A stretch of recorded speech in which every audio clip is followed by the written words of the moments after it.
Am I the jerk for letting my best friend walk through a dangerous part of town at night alone because I was too busy celebrating my birthday party? Posted by you/LostInThoughts07. I, 26F, have been best friends with Jake, 27M, for over 6 years. We work at the same company and are also planning to go on a work and travel trip together soon. This situation happened last Friday, which was my birthday. I had planned a big family gathering with over 20 guests, some of whom traveled over an hour to be there. Jake was invited, and he told me he would come. The night before, we went grocery shopping together, but while sitting in the car, he suddenly told me at the last minute that he wouldn't be attending because he had picked up an extra shift at work.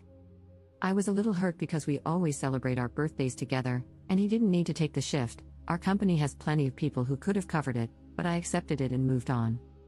On my birthday, we were texting before his shift. For context, Jake doesn't have a driver's license and usually relies on public transport or walks. I do have a license, but I don't own a car. I use my mother's when I need it. That afternoon, he mentioned that he would have to walk home because public transport stops running at a certain time, something he already knew when he took the shift. He also told me he was feeling a bit sick and asked if I could pick him up and drive him home. Our boss even told him he could leave 2 hours early to catch the last bus if he needed to, but he chose not to. I told him I couldn't leave my own birthday party just to pick him up and drive him home. I had guests over, food and drinks to serve, and I felt it would be rude to leave when people had put in time and effort to celebrate with me. He replied, "Can't you just leave for 5 minutes and drive me home?" I explained that it wasn't just a 5-minute trip, I would be gone for at least 30 minutes in total. He just said, "Okay."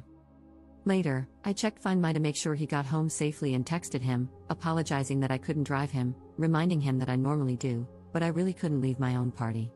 That's when he got angry and told me my behavior was unacceptable and that I was just making excuses. For further context, I do drive him home fairly often, even when I'm not working the same shift as him.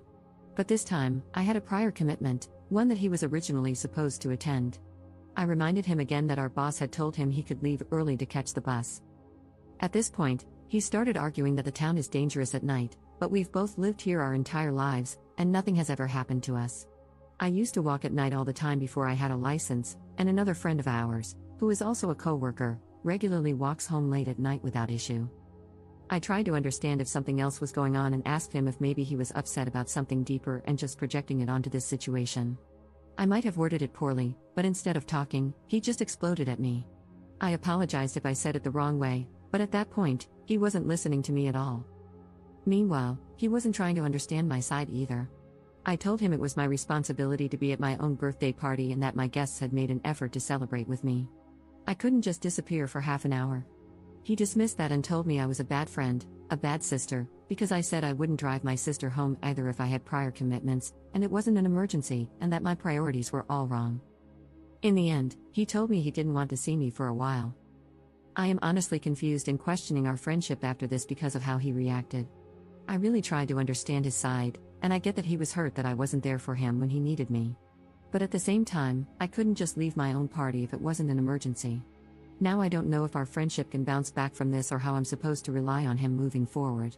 If this is how he reacts to something like this, what happens if we end up in a similar situation while traveling? Is he just going to leave me behind if I don't do what he wants? Relevant comments. Commenter. I think if you really look back at your dynamic and who does what for whom, you will find a huge imbalance, with you doing more. Also, the fact that he did not want to go to a party celebrating you and not him, and that he wanted you to leave the party, indicates that he just wants to use you. Ops response. Yeah, there is a bit of an imbalance in the dynamic, but I thought it might be because of our different circumstances. His family isn't as well off as mine. Also, acts of service is my love language, so I tend to do a lot for people I hold dear. I always thought of us as those typical, picture-perfect TV show besties, but his behavior regarding this incident shattered that picture for me. Commenter 2. Even more, it sounds like he didn't like you being the center of attention. Is he usually the one people focus on, with you as the sidekick? Ops response. To be honest, I don't know. I never really paid attention to who was the center of attention in situations where we were in groups. But now that I think about it, we were at a party recently where he separated from me for almost the entire time to go off with another friend we hadn't seen in a long time. I assumed it was because they hadn't seen each other in months, so I didn't really pay attention to it either and just stayed with other friends. Commenter 3. This was kind of what I was thinking. He sounds manipulative. No one is going to leave their birthday party to give someone a ride home. It's incredibly rude to leave a party in your honor, and I'm 99% sure that's common knowledge. Either something else is going on, or he fabricated this whole thing as a test. Ops response. And he told me that he had talked to others about it, and not one of them disagreed with his point of view. That made me a bit insecure, wondering if I'm the jerk here, but I think the comments are debunking that. Thanks you all. I just would love to know what he told those people, or his thought process for that matter, because I would never react this way.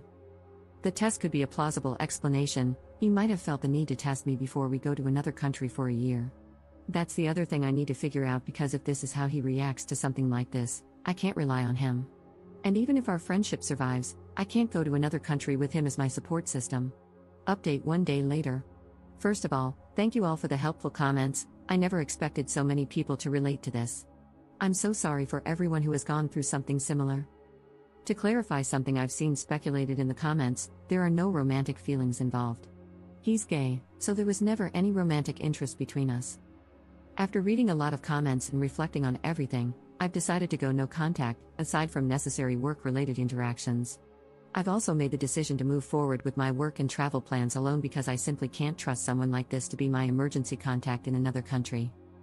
I had a long conversation with my parents and showed them the chat.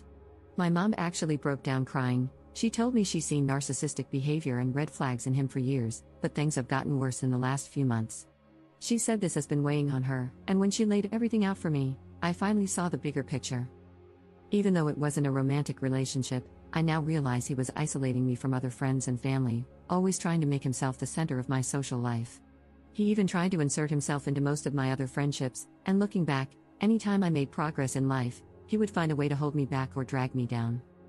My dad told me that some of the recent arguments I've had with my family were actually their way of trying to get me to see what was happening, but I just didn't recognize it until now.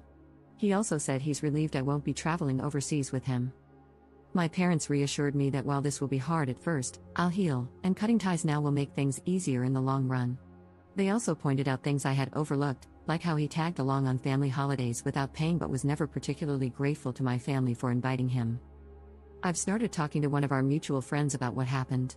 She's currently busy with the Super Bowl, but once she's back, I'll tell her everything as objectively as possible. I don't want to trash talk him or damage his reputation at work, but if coworkers ask, I'll be honest about why I've distanced myself. I genuinely do wish him the best, and I hope he works through his issues and finds happiness. But I'm done. My mom breaking down in tears was the final straw for me. Even though a lot of my social circle overlaps with him, I know I'll eventually sort everything out and move on. It honestly feels like a friendship divorce, but I think this is a necessary step. I need to reevaluate who my real friends are and how they treat me, and I might need to cut ties with a few other people along the way. I actually texted one of my close friends, joking that we're getting a divorce and that I'm filing for custody of her. I really hope she won't be manipulated by him, but right now, I need to be prepared for anything. This won't be easy, but I'll cut my losses and move forward, hopefully toward a better future with better friends, ones I can truly trust and who put just as much effort into our friendship as I do. Relevant comments. Commenter. He overreacted the way he did because he had your entire birthday evening planned out. He intentionally took an unnecessary shift, distancing himself from your party and your time with friends. He declined the suggestion of leaving 2 hours early, which would have allowed him to get a ride home, because he was used to you caving to his manipulations and just knew he could convince you to leave your own birthday party for him. He had already contrived a false narrative to keep you away longer, preventing you from being celebrated by anyone other than him. When you stood your ground, thereby maintaining your self-respect, he didn't get his way. This was foreign to him, and he couldn't handle it. Now he's doubling down and still trying to manipulate you. His silent treatment was orchestrated to make you come running and apologize, but even that isn't working. I'm so proud of you because this seems like something big that's needed to happen for a long time. He sounds emotionally immature and very self-serving. Get ready, he's going to try to make this rough for you if you let him. Ops response. Thank you, but I will do my best not to let him try anything again.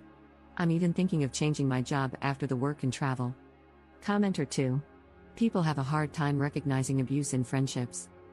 It's similar to how many people don't realize they're in an abusive relationship if there's no physical violence. Many believe that abusive relationships only happen in romantic contexts, not friendships. I've seen multiple posts over the years describing clear single white female situations, yet the op just can't wrap their head around it and doesn't want to accept it. When commenters point out that they're in an abusive relationship, they typically refuse to believe it at first, despite coming to Reddit for help because something feels off. They always think they're overreacting and want to give the benefit of the doubt. Abusive relationships can happen in any type of relationship. The sunk cost fallacy traps many victims in these situations. It's always interesting to see posters like ops start looking back on their friendship without the rose-tinted glasses.